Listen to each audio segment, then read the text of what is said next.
I can tell you that despite doing $1 million in sales in the first week, nearly everything broke the first week as well, which you don't read on Forbes as often.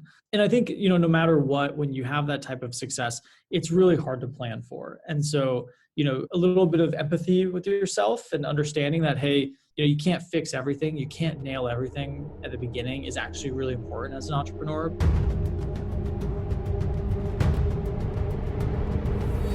You got to pick yourself up, go backwards, and slam yourself at the wall like 500 more times until the wall crumbles. 25% of middle school girls already believe they'll never achieve their dream career. Hi, I'm Kara Goldin, founder and CEO of Hint, and you're listening to Unstoppable, a podcast spotlighting the journeys of inspiring entrepreneurs. I believe that at its core, leadership is about constantly learning from the people around you, and I'm so inspired by the conversations we're having in our upcoming episodes and can't wait to share them with you. This season, some of my guests include Andrew Dudum, founder of Hims, Erica Nardini, CEO of Barstool Sports, Danielle Dubois and Whitney Tingle, co-founders of Sakara Life, and much, much more. Plus, we ask the $1 million question: what does it really take to be unstoppable? Let's find out. Hi, everybody. It's Kara Goldin from Unstoppable with Kara Goldin, and I'm so excited to have Andrew Dudum, co-founder and CEO of Hims and Hers, with me this morning. Welcome. Thank you, Kara. I'm excited to be here with you. Yeah, super excited. So if you guys don't know Andrew, I'll give you just a tiny bit of background. He's the co-founder and CEO of Hims and Hers, which offers a modern approach for health and wellness by eliminating stigmas and making it easier for people to access care. Super, super excited to hear more about that. And a serial entrepreneur himself, he previously co-founded Atomic, which was a venture-backed San Francisco company by lots of great investors, including Mark Andreessen and Peter Thiel. And he himself is an active angel investor and advisor to over a dozen startups. At the start of Hims and Hers, is that 2019? Was that just we started? We just had our second birthday in December. Okay. So we launched officially December 2017. Amazing. Shipped our first box in the first month of 2018. That's super cool. So he's raised over 100 million, roughly. Is that right around? I think it's over 200 million. Wow. Yeah. That's amazing. Congrats. So anyway, super excited to have you here, and I'll let you talk a little bit more about this. But let's start out. So you're born and raised here in San Francisco? That's right. Yeah, I was born and raised out in the Sunset, to a family of entrepreneurs. Kind of grew up with a dad and uncle and grandparents that had all started their own business. That was kind of the beginning of the end for me, knowing I'd never had a shot having a boss. So I was going to have to figure it out along the way. Did you know you wanted to be an entrepreneur? I mean, you went to college, right? And were you always thinking that? I really didn't. I spent the first 17 years of my life as a cellist. So not particularly helpful for what I'm doing today, but in my teens and kind of early 20s, I was traveling the world. I was playing weddings. I was playing at Carnegie Hall and touring Europe. Amazing. Wow. Yeah. And so there was a point in my life where I thought that was the track. And I was always really kind of more on the creative art side. And so, when I was 18, I decided to go to Wharton in Philly and kind of counterbalance that with some of the business. And so I really enjoyed that experience. I didn't last long, to be honest. I stayed in school for about 2 years and, realized I was spending more time trying to convince engineers to build things for me versus hanging out at, my corporate finance classes and studying.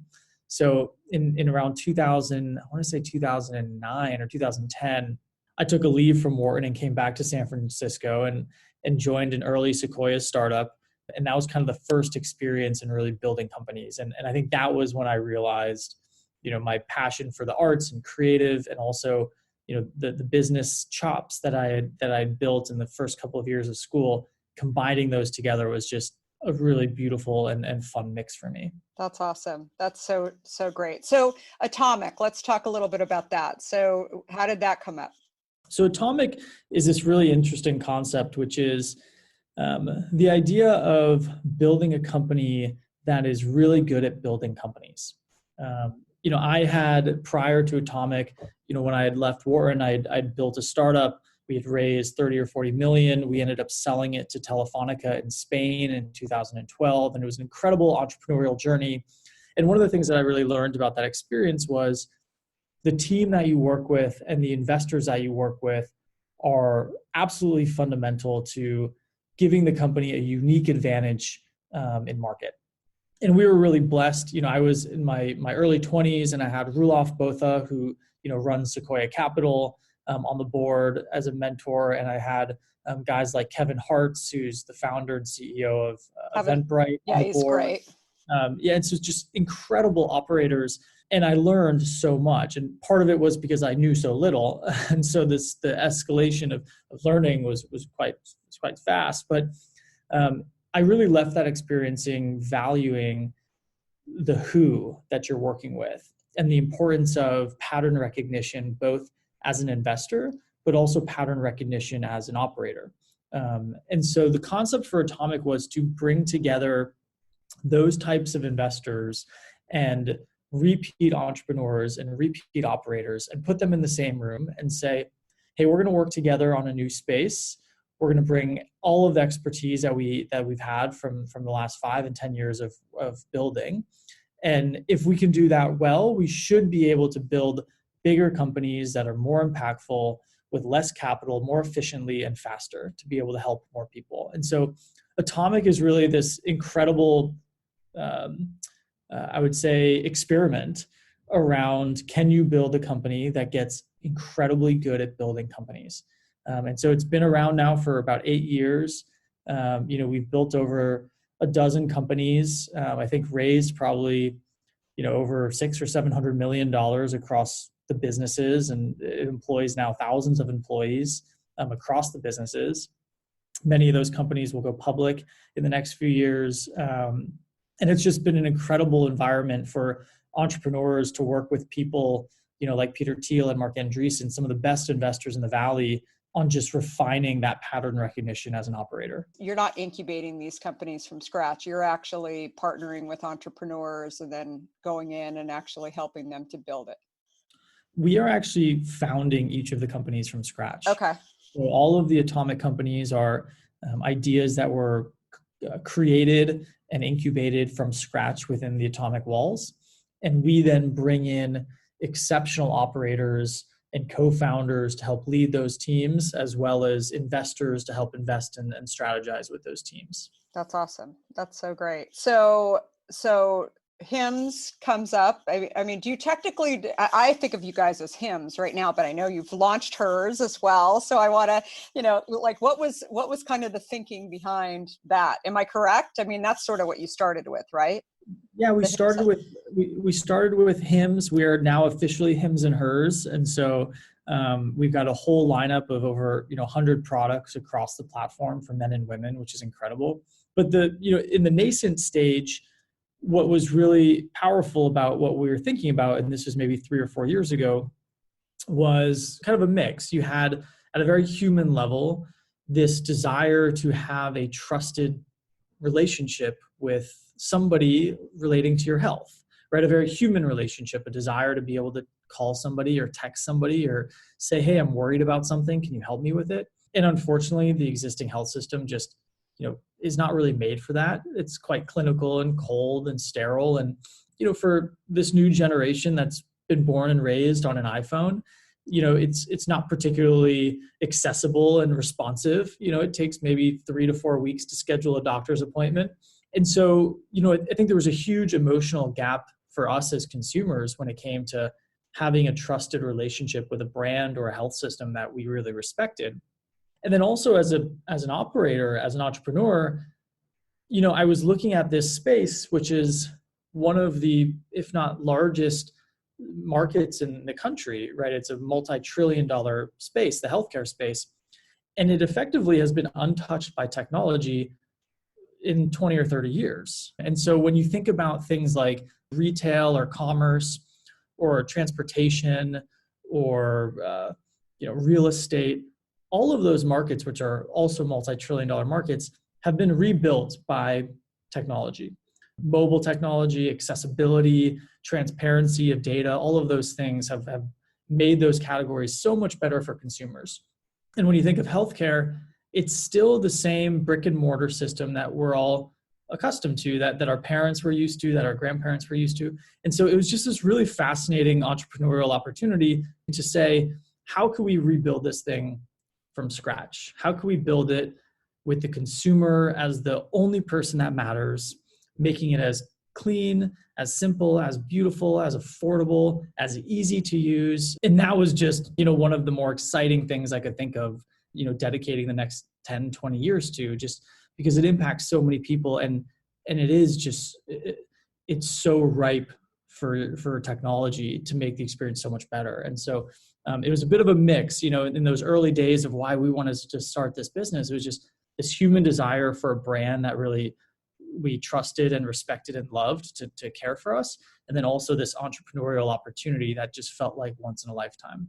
Yeah. And then your products are working for people, right? And you work. Yeah. And so I think that's the key thing. I mean, it's not frankly too dissimilar to the company that I founded, Hint, where, we've basically, it maybe in some ways kind of easier because we've said, here, try a bottle of Hint, and people just drink it because they're trying to, get some hydration in them. And then, the number of people I still, we started our company 14 years ago, but still 14 years later, I get emails from people saying, for years, I was trying to control my type 2 diabetes. For years, I was trying to lose weight. For years, and then suddenly they have a bottle, that is, in our case, a $2 bottle that they're like, you actually helped me to realize that I could do it.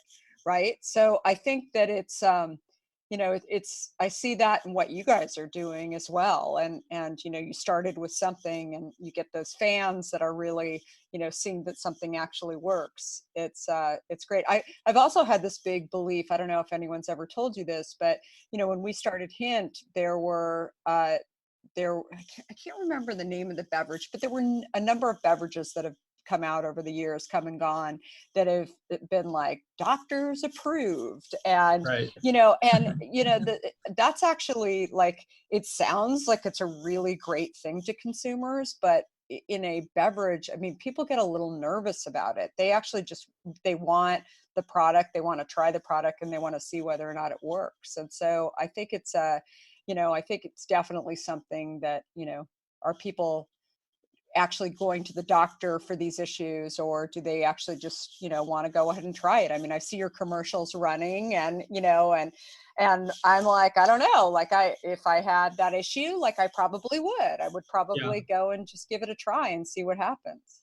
Yeah. I think something that you mentioned is really important, which essentially is, I think some of the best brands help consumers walk over this scary valley by building a bridge that they don't even realize they're walking over. And so with Hint, right, somebody might be completely addicted to soda, right, and incredible sugar issues and whatever it might be, and they need to transition to something healthier. And the idea of that, the clinical doctors telling you that, is scary and overwhelming and all these things. But if there's an option that is easy and tastes great and is healthier, and it's almost like they're making steps in the right direction without even knowing it. I think that's a lot of how I think about Hims and Hers, which is, nobody loves going to the doctor, period. And, men and women will avoid going to the doctor at generally all costs. Men more so than women. Men literally have to be bleeding from the head and have a broken leg to say, hey, okay, maybe it's time to head on in and see what's up.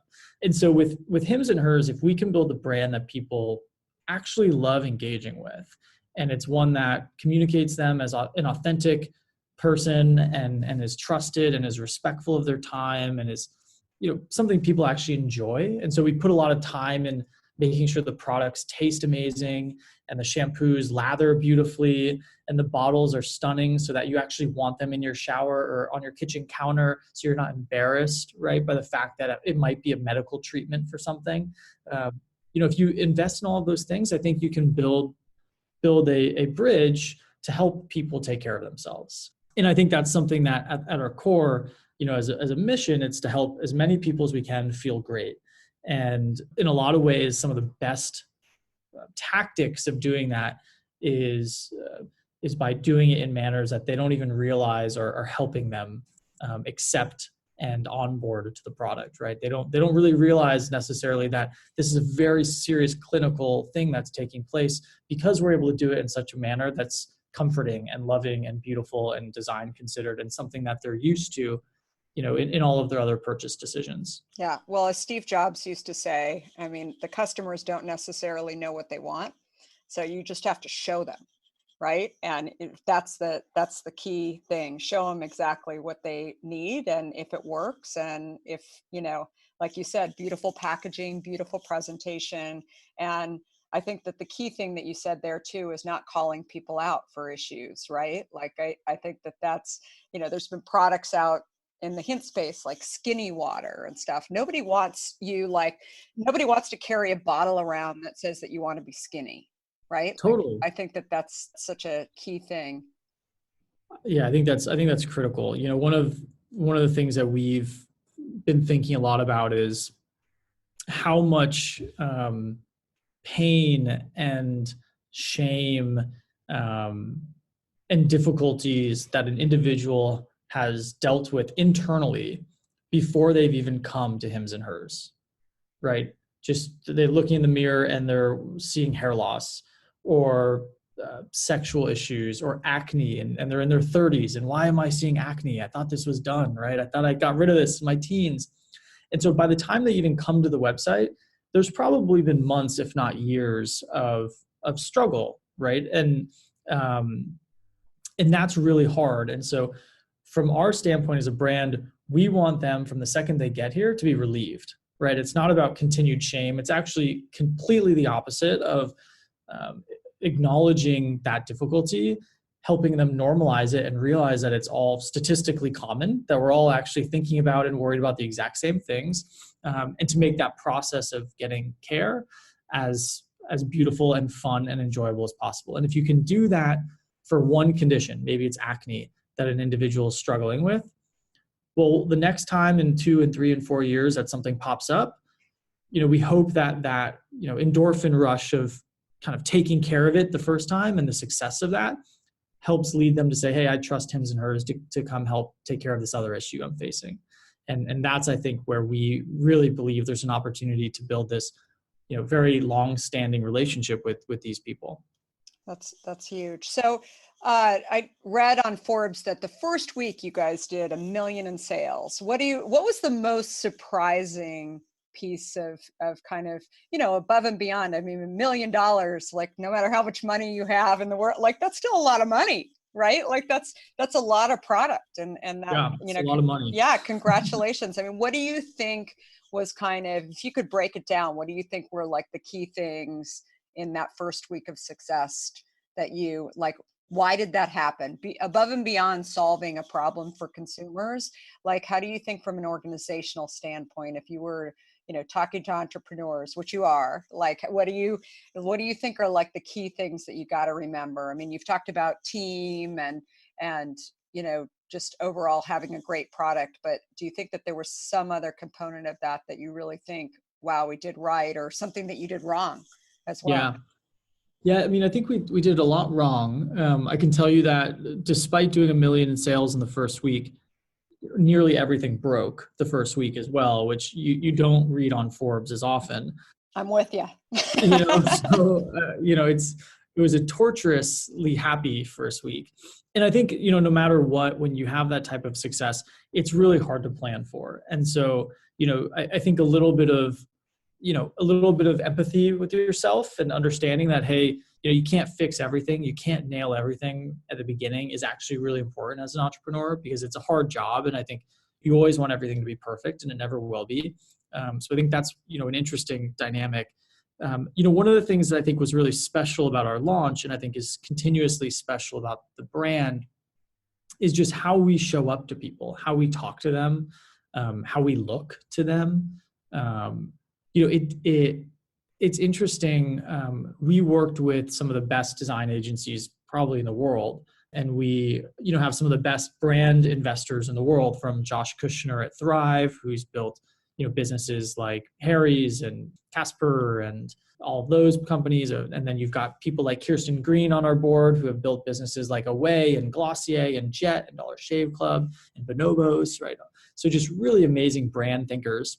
And we had this SWAT team of people, the year before we launched, working with me to figure out how should this thing look and feel and talk and sound, right?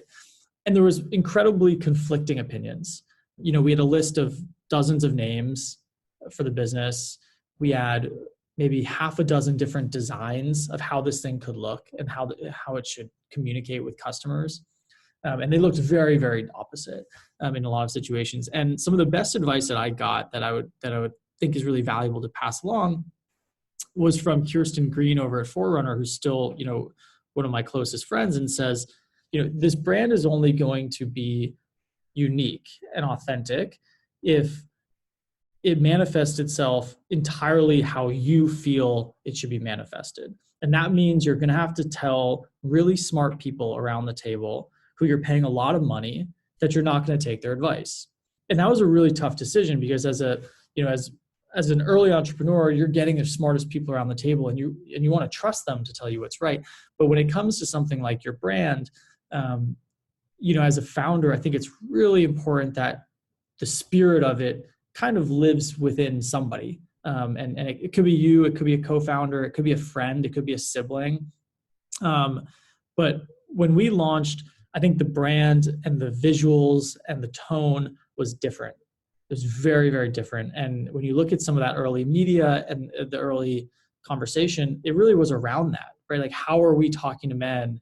We're talking to them authentically. We're talking to them directly and bluntly. We're kind of talking to them as if we're their like spunky younger sister, just telling them to kind of get off their ass and take care of the stuff they need to take care of. And in fact, I have a younger sister who's been telling me to do that for 20 years.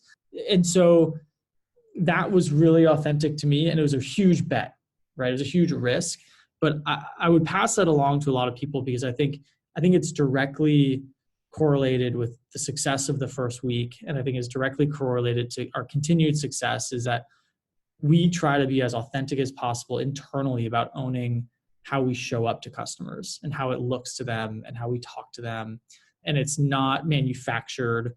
It's not big design agencies telling us what to do. It's very core to how we feel, and like that insight of what the customer needs to hear, kind of just from our own personal experience. And I think that's, what I would pass along to as many entrepreneurs as I could that are thinking of building companies, in particular trying to build brands.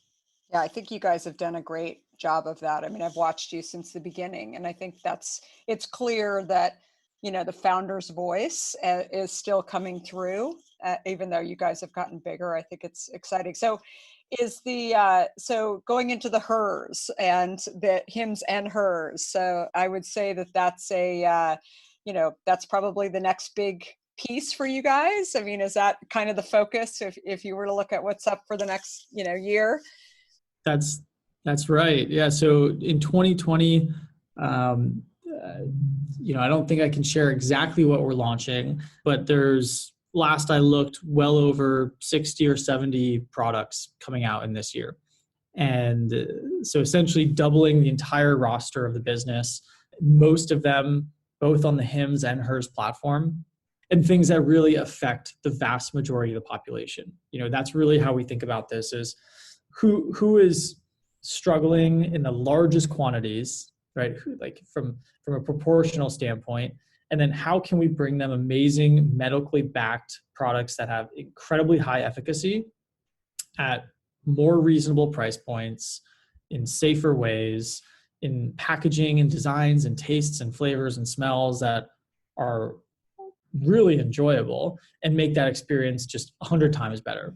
And so that's kind of how we think about the world, and Hims and Hers uniting as one, I think is a really important step to that, because, this platform of of digital health, where you can pick up your phone, get access to an expert, get access to a doctor across anything from sexual health, dermatology, menopause, sleep, anxiety, cholesterol. I mean, this is the future. There's no question. And in the next 5 and 6 years, you're going to be seeing a huge shift of the consumers deciding to do what they love doing, which pick up their phone and get the thing they need. And we really plan on being that brand that people trust to come to. And so we're really excited about 2020. I think by the end of the year, the amount of customers we'll be able to help, the amount of people around the country we'll be able to help is going to be, step functions larger, and with, 2 or 3 times the amount of conditions that people can trust us with. And are you guys 100% online sales today? That's correct. Yeah, the business today is entirely an online business, where you can come directly on forhims or forhers.com and get access to any of these experts and products that you need. That's awesome. And where do people find you, Andrew? Are you, all of your wisdom and from building not just this company, but lots of other successful startups along the way, where can people reach out to you? Yeah, well, I frequent the Phil's Coffee in Noe Valley pretty often. Right on. Very good place. So you can always hunt me down there. My email is andrew@forhims.com, so anybody can shoot me an email at any time. But yeah, I love helping entrepreneurs. I love helping teams. So I'm always available for those that are really thoughtful and interested in getting some advice. That's terrific. Well, thanks so much for your time. You guys go and check out forhims and forhers.com, and definitely follow Andrew as well and see what he's up to. So thanks again. Thank you so much.